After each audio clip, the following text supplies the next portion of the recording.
Welcome back. I actually have a lot of ground to cover. I have a lot of content to get into as I was doing so yesterday. I only got through four of the communist goals out of W. Cleon Skousen's The 45 Goals out of his Naked Communist. Now, I want to put this into context for you.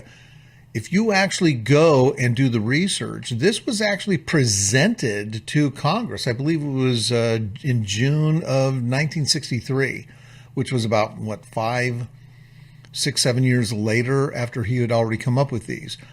And so most people were just absolutely awestruck that, the communists had such bold and brazen, goals and ambitions in trying to change things that people couldn't fathom would actually change. I mean, I remember when I was looking at some of these goals as a younger person that I go, that's not going to happen. And lo and behold, they have accomplished almost all of their goals. But anyway, before the whole focus of what these 45 goals are is the changing of the American culture. So one of the things I did yesterday, and I apologize if I hurt anybody's feelings. I know that some people that are associated to organizations, they kind of put a chip on their shoulder and they get insulted very easily. That's the problem with I think a lot of us. We all kind of are way too sensitive, and two, that we just personalize stuff way too much. So yesterday, one of the things I said, because I talked about, the W. Cleon Skousen book, The Naked Communist, and right after that, the John Birch Society was created. And if you understand what their goal was, to stop the progress and to basically, undo, or I should say, get rid of communism in America, my point was that if you were going to give them a grade for how well they've done in stopping communism and getting rid of it, you have to give them an F, because they have failed. Now, there's lots of factors to that, but I think a part of that has to be organizationally, because they have not adjusted, adapted, and made the necessary shifts and changes to be able to actually deal with the threat and actually, quail it and put it away. So what I also didn't do, because I also didn't mention the COS folks, because I know that there's, and I've talked about this, the conventionites, the anti-conventionites, and so forth. And it seems like there's a lot of John Birchers that just besmirch the convention folks. Now, just because somebody's associated to something doesn't mean that they're a bad person. As a matter of fact, I know a lot of good convention of the COS folks, the Convention of States, which is the Article 5 people. They want to form an Article 5 convention. The fact of the matter is most of those folks are really good patriots. They truly believe that it's within the Constitution, that that's something they can do. And they're absolutely right. It is in the Constitution.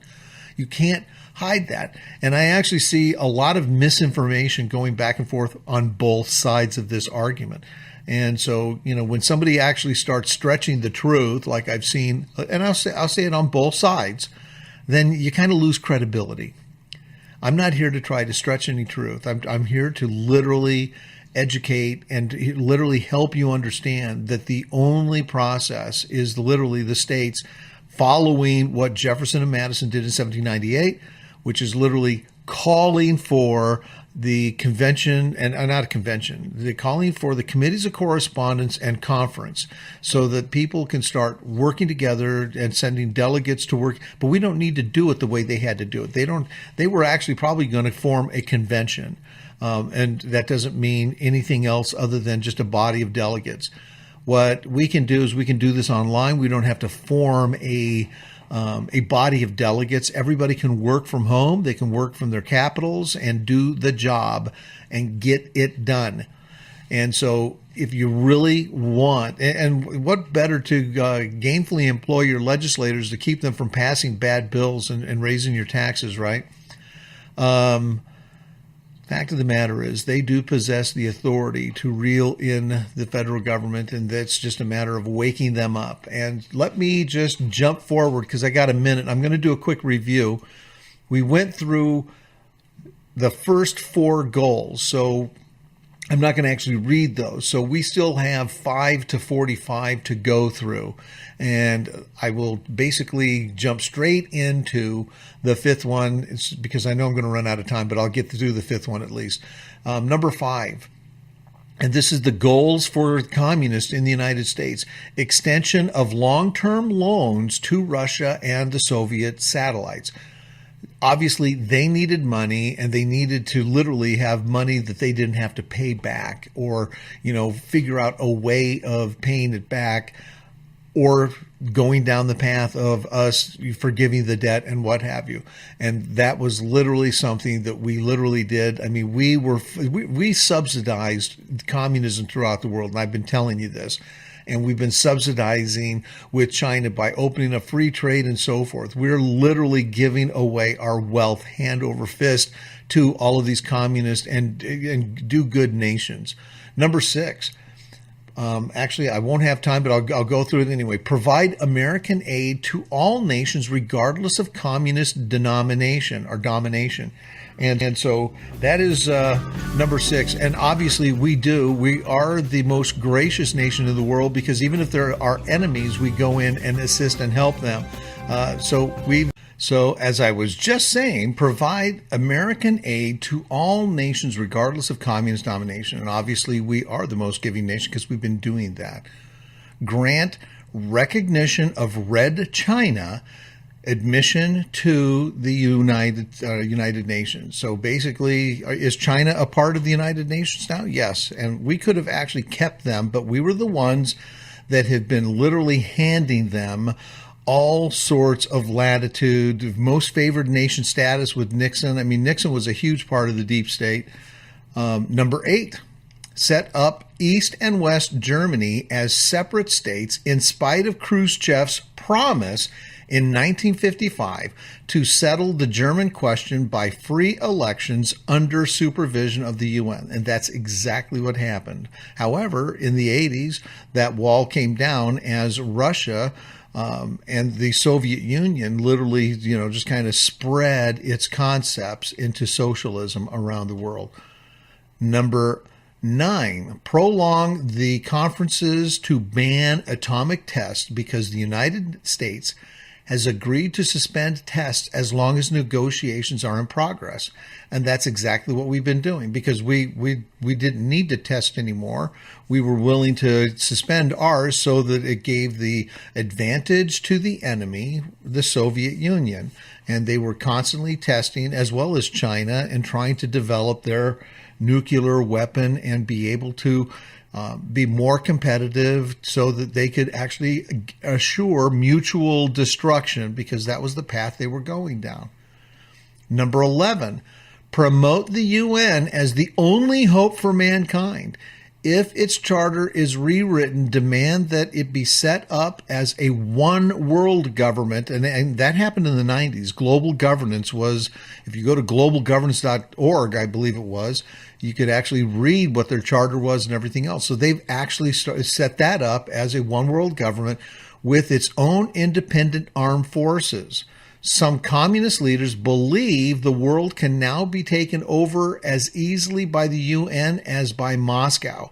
Sometimes these two centers compete with each other, as they were doing back in the Congo in the 50s. Number 12, resist any attempt to outlaw the Communist Party. The Communist Party was actually outlawed in the United States.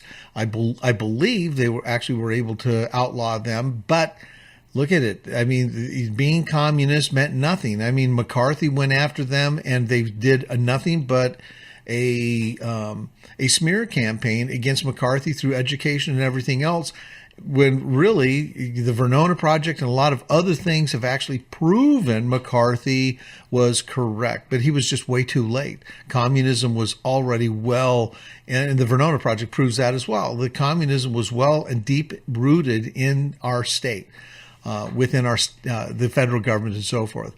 Number 13, do away with loyalty oaths. You can probably include pledges to that. We need to get back to loyalty oaths. We need to get back to pledges, having people signing pledges and committing themselves so that they cannot wiggle. That way we can actually force resignations and get them out if they don't do what they said to do. One of the things, and actually Keith Broders, I'm going to give him credit on this. I talk about this in my book, but I really love the way he put it. We require dogs and cats to have licenses. We require, kids to have a license to peddle Kool-Aid or lemonade. We require people to have licenses to make flower arrangements. We even have professional licensing for plumbers, electricians, builders, and so forth. And yet we don't have a license. We don't have a certificate. We don't have any standards or requirements for those who are actually the most powerful in our society, who govern us, our sovereigns, our legislators. Are you kidding me? We need to get back to oaths. We need to get back to pledges. They've completely marginalized these things. And so that is a huge part of what we're doing with Republic Review. And that's one of the reasons why I have pledges and I get candidates to actually pledge. Continue giving Russia access to the U.S. Patent Office. And what happens when they do? They actually are able to copy what we're doing and be able to try to go off and innovate on it, or at least duplicate what we're doing. China has been doing this for years. When you go and set up your manufacturing, China will, after you're producing your product, China will literally come in the middle of your operation, shut you down, march everybody out, and the Communist Party will take pictures. They'll literally copy and duplicate everything you're doing so that 1,000 miles away, they can set up a manufacturing plant that's doing exactly what you're doing so that you cannot sell that product in China. And then China starts competing with you in the open market. Number 15, capture one or both of the political parties in the United States. They've succeeded in both because the establishment is going lock, stock, and barrel and hand with the Communist Party, or what we call the Democratic Party.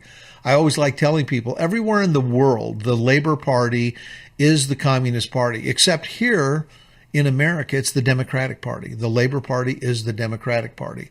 And so I know that people, they have their affinities towards their parties, but if we are going to be successful, we have to take the Republican Party back, and we have to start doing a merger without acquisition of those splinter groups that have left the Republican Party, such as the Libertarians and the Constitution Party and so forth. And so what is 16? 16, use technical decisions of the courts to weaken basic American institutions by claiming their activities violate civil rights. And so we've been under this huge attack. And as a matter of fact, this was written before the Civil Rights Act was written. And as I like to tell people, the Civil Rights Act is not constitutional. I know this really, I'm not trying to poke anybody in the eye, but the fact of the matter is we should have amended the Constitution to institute the Civil Rights Act. And or we should just make it, a straight law and or an amendment in literally making it so that there can be no preferences for, gender and or race, those demographics that are actually tangible. I'm not going to go down the sexual orientation side and some of these other social justice crap. Anyway, 17, get control of the schools. Use them as transmission belts for socialism and current communist propaganda. Soften the curriculum. Can they soften it anymore? Get control of teachers' associations and unions and put the party line in textbooks. And that's exactly what they did. As a matter of fact, we know through the Melbourne Man that was already accomplished even before this. 18, gain control of all student papers. And obviously they've been doing that as well. Everything that is fomenting and, coming out of these schools is literally communist propaganda. I mean, that's why these March for Lives and everything else that they're doing, they are literally ramming the propaganda down our kids, the useful idiots. We will be overran by our own children. And that is an indictment on how lackadaisical and how we've literally allowed ourselves to let this all happen. Number 19. Use student riots to foment public protest against programs or organizations which are under communist attack. Like the Vietnam War, where we were literally trying to stop communism from growing through the Southwest Asia.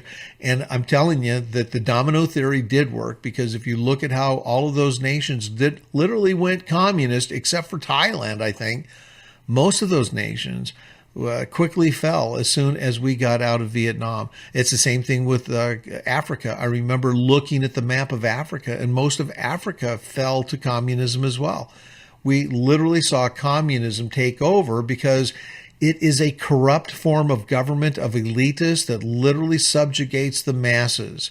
And it is a very cruel government. And those people did not even see it coming. We should never have allowed that to happen. What we should have done is another story. We could have easily stopped it years and years ago before it even started really gaining traction and growing legs. So let's go to 20. 20, infiltrate the press. Little did he know that the press had already been infiltrated by the 50s, because Rockefeller actually in the 90s thanked them for the 50 years of dedication and hard work in helping promote the New World Order and this big, huge globalist conspiracy. If you don't believe me, I can cite that for you. Just ask me. It's in his memoirs. But 20, infiltrate the press, get control of book review assignments, editorial writing, and policy making positions. Get communists in there and let them run amok. Do you remember the Seinfeld episode where Elaine's boyfriend was a commie? And it was like, they lost, how they made a lot of fun poking at the fact that the communists lost. The whole time, the communists were actually the ones that were growing and gaining ground. Inch by inch by inch by inch, they were gaining ground. Gain control of key positions in radio, TV, and motion pictures. Number 22, continue discrediting American culture by degrading all forms of artistic expression. An American communist cell was told to eliminate all good sculptures from parks and buildings, substitute shapeless, awkward, and meaningless forms. And that's exactly what we saw in Denver and all around the United States. They've taken away all these meaningful sculptures, and they're trying to continue to do that with our history. We're at a hard break, and we'll come back with 23 to 45 right after this. Thank you so much.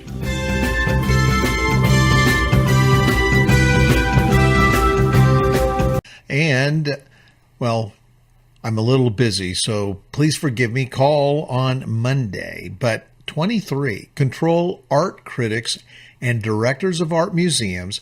Our plan, quote, our plan is to promote ugliness, repulsive, meaningless art. And haven't they done a great job with that?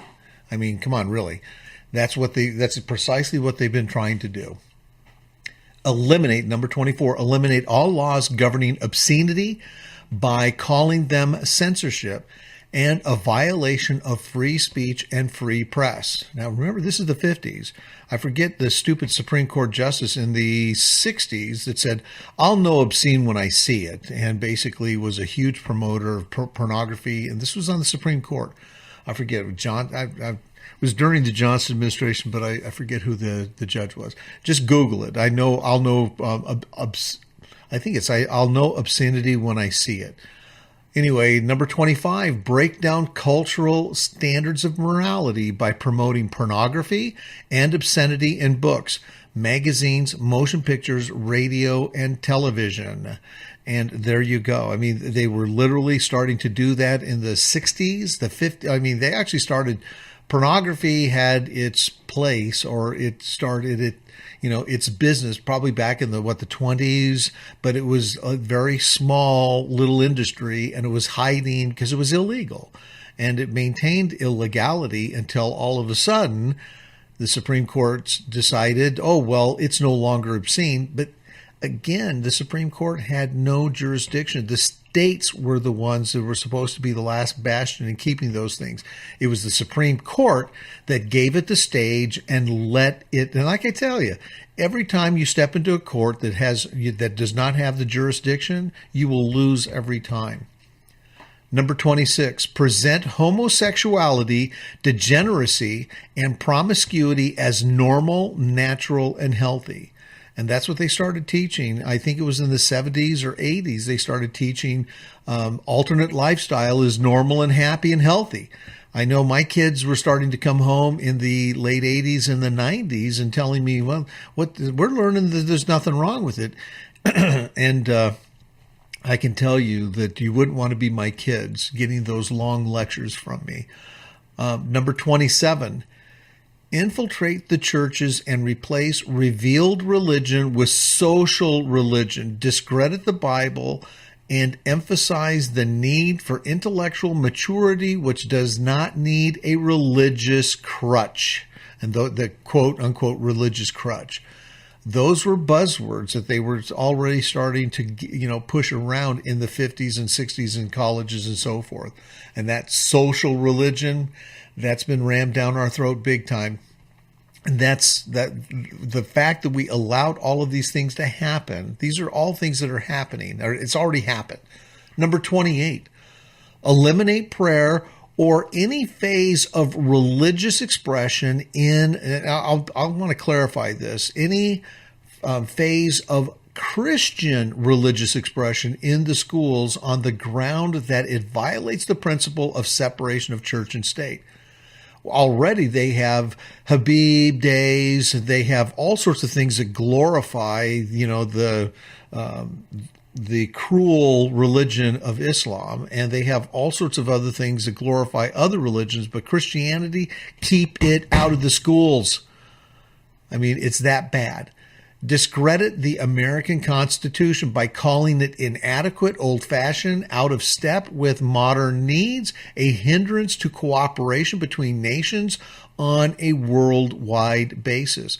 I'm telling you, they've already passed this. The kids into school today are already foaming at the mouth. And I'm telling you, in 2024, these kids are going to demand by a majority to get rid of it. And they will not understand what they're doing, nor will they be tolerant with the fact that a majority doesn't cut it in a constitutional republic.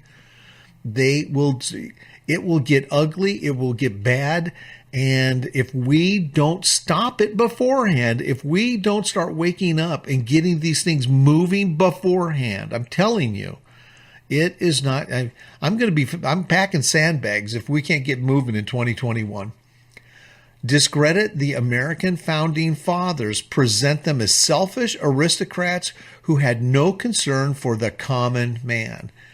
And that is probably the furthest thing from the truth. They wanted to make sure that they created a system and a constitution that the common man could get and understand. What the communists don't do is they don't teach individual liberty and individual sovereignty, because as soon as you start understanding those principles and concepts, that you actually have your own voice, then all of a sudden you start migrating away from their agenda, because their agenda is groupthink. This is how you have to think, and this is how it has to be. And quickly people start waking up and going, that groupthink isn't good. And that's one of the reasons why I don't like groupthink organizations. And that's, what I was saying about the John Birch Society. There are other ones out there, but anything that is a groupthink, this is how we have to think, there's something wrong there. Anyway, I get it when it comes to religion, but when it comes to other organizations of thought and philosophy and those types of things, you have a hard nut to crack with me, because I believe individual liberty and individual sovereignty is really the only way. Anyway, let me move forward with number 30. Discredit we already did that.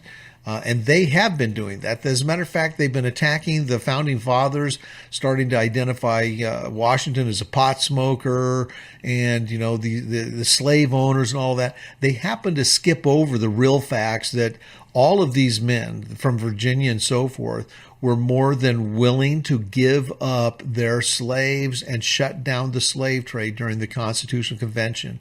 It boiled to a point that 3 out of the 13, so there's 10 that were supporting abolition and literally, getting rid of slavery. Put that in your pipe and smoke it. Start thinking about that, because the reality is that the framers out of Virginia were all in support of shutting down slavery. So, number 31, belittle all forms of American culture and discourage the teaching of American history on the ground that it was only a minor part of the big picture. Give more emphasis to Russian history since the communists took over.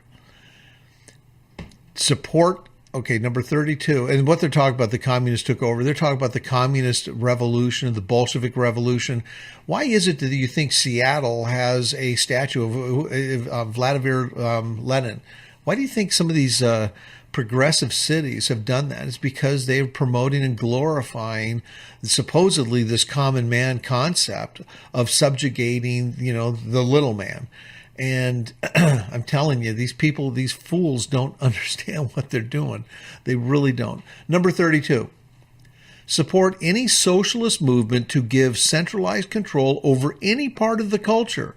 Education, social agencies, welfare programs, mental health clinics, and etc. And we definitely see that today.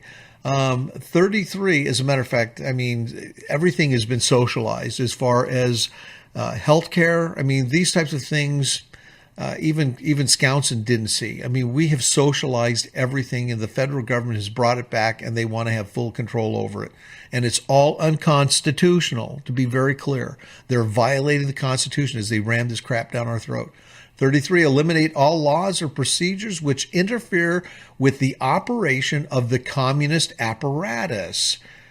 Interesting. Eliminate all laws or procedures which interfere with. So in other words, if you have a law that requires civil behavior and civil protest that you have to petition, then they want to eliminate those types of laws so that they can go out and do protests wherever they want, whenever they want. And that's what they've been trying to do to create fear and to create this fomenting and changing the sentiments, because it was very successful in the 60s. And that's really when they started changing these laws. We don't have a right to protest. In the Constitution, it is a right to petition and address our grievances with government. It's not a right to go out into the middle of the streets and protest. That was never something that was exercised by the framers or a part of their history. It was never a real protest. If you understand the Tea Party protest, where they actually, that was in the middle of the night. They had to do that like thieves, and literally go out and dump the tea into the Boston Harbor, because they knew that they were putting their butts on the line when doing that. Number 34, eliminate the House Committee on Un-American Activities. Interesting. Now we no longer have any focus on these un-American activities, and we're allowing them to grow and strengthen. 35, discredit and eventually dismantle the FBI. Well, now, so I'm here, and I'm one that discredits the FBI because it is outside the scope of the Constitution. And W. Cleon Scoutson did not understand this at this point in time. Remember that they did not have the ratification debates. They did not have the internet. He did not have access to so many great documents today.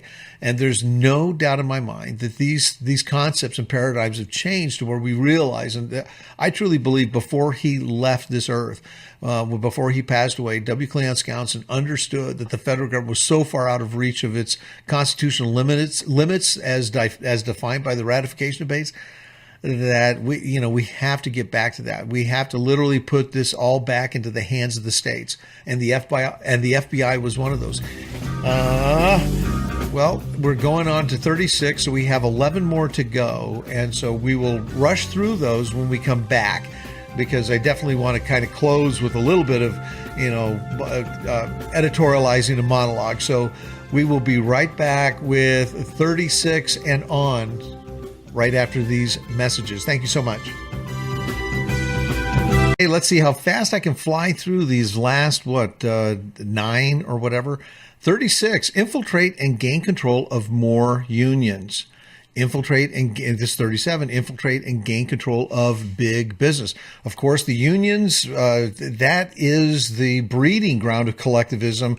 It was the unions that came out of the communes and collectivizing labor, that whole principle and concept, which permeated throughout the world. Unions landed here in the 1800s as a part of trying to take over labor, infiltrating and gaining control of the big business. Obviously, it has been a part of these whole global governance, these free trade deals, so that businesses can become more powerful and knock out competition, so that there's literally just the big businesses knocking out literally the ma and pa businesses and so forth. They do not want you to have the entrepreneurial spirit because they understand that's how you develop wealth. And they want to close every door and avenue for you to develop wealth. 38, transfer some of the powers of arrest from the police to social agencies. This was very insightful of Cleon Skousen, and this is literally the thing that they are doing, where all of these bureaucracies and agencies, social agencies, have the ability to come in, arrest people, and hold you as if they have the jurisdiction and the authority to do that, because we've been allowing these things to happen. Treat all behavioral problems as psychiatric disorders, which no one but psychiatrists can understand or treat. So they've gained full control over what the problem is and how to treat it and how to control it. 39, dominate the psychiatric profession and use mental health laws as a means of gaining coercion control over those who oppose communist goals. Well, you know how we've seen that in some of these shows where, because you believe in the conspiracy theory, you're really crazy, we're going to commit you, and move people in that direction. So it makes people scared to use the word conspiracy theory, discredit. And all of these things were a part of the communist conspiracy right here in America. Discredit the family as an institution, encourage promiscuity and easy divorce. And, we're still going after the man that has, an affair. But when a man in a marriage all of a sudden comes out of the closet, then he's a hero. That's how we've kind of have evolved. As long as it's really perverse promiscuity, then it's okay. But if you're having a relationship with another woman out of marriage, well, that's bad. It's all bad, folks. It is all bad, and it has been attacking the family, as they talk about. 41, emphasize the need to raise children away from the negative influences of parents. Hillary talked about this in her It Takes a Village, that we do not want parents to influence children with the dogma of religion. A part of this is to attribute prejudices, mental blocks, and retarding of children to suppressive influences of the parents. They want, and they're moving down this path. And you're seeing this in states where they're starting to create departments of babysitting, so that the state actually comes in and starts taking control of your children. I've already seen this in Washington State, and we can talk more about this, but this is literally going forth. These are the last few things that we're starting to see, before our own eyes. 42. Create the impression that violence and insurrection are legitimate aspects of the American tradition, that students and special interest groups should rise up and use united force to solve economic, political, and or social problems. And that's exactly what they were doing in the Carolinas, and tearing down all of these historic monuments, whether they be of the Civil War and Civil War heroes or what have you. It really doesn't matter. It's not for a bunch of indolent dolts who have been indoctrinated with communism to say we're taking this down. That was put up by the people, and it is up for the people to decide. And I'm hoping that the people maintain some type of civility and logic and reason in understanding their history, and instead of taking things down, putting other things up in addition to, because once you start hiding things, it's forgotten, and that is the real danger. 43, overthrow all colonial governments before native populations are ready for self-governance. Why? Because then they become completely dependent. Bill Clinton was involved in this in Somalia and other places, in literally trying to allow and overthrowing the actual governments so that the people become completely dependent. That's how you create great slaves, because they don't know how to govern themselves. So you will govern them for them. Isn't that great? We're coming in with the solution already in hand. Number 44, internationalize the Panama Canal. Hey, is this a coincidence? We're going to talk about Bill Clinton again. He actually did that. Instead of actually internationalizing it, he sold it to China, which is even worse, because now the Communist Party has control over our strategic interests. That's what we put in. That was our interest. And whether we like it or not, we have to fix that. And I think confronting China is probably the only way we can fix that. And I've been telling you, that's coming. That's around the corner. 45, repeal the Connolly Reservation so that the United States cannot prevent the World Court. And so I did some research on this a long, long time ago. And they are in the process, and we've already started subjugating ourselves to world court. We haven't fully gotten there, but we're close. And the fact is, once we surrender. Now, so here's the thing. A lot of these surrenders and a lot of these things are being done outside the constitutional boundaries. In other words, the federal government is making these assertions and or treaties and or agreements, but they're not constitutionally ratified treaties. And so what they're doing is they're violating our Constitution, throwing us under the bus. That is one of the reasons why, before they actually throw us into the World Court, before they actually throw us into the global governance, hopefully, without the Senate's consent, hopefully we actually have enough good senators in there to actually understand that they're, what they're doing. But most of these stupid idiots don't.